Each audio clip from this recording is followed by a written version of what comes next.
What's up mga Supremo? Meron ako kasama ng super maingay pagdating sa trabaho. Ang pangalan niya si Alvin. Mabait din ang tao niya, masipag, hindi mga reklamo ang trabaho kahit sa gitna ng init. Tuloy, makyat din siya. Yan, sumisigaw pa nga niya ng mga mananap. Yan si Alvin, makyat.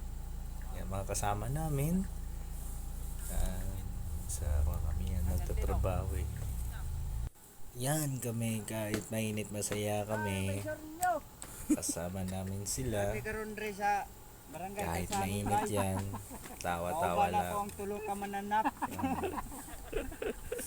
Hindi namin trabaho na ni bukid guys. pagod. Basta meron kayong maingay ng kasama. Yun lang, sana supportan nyo ang video. Like and share, follow. Ciao!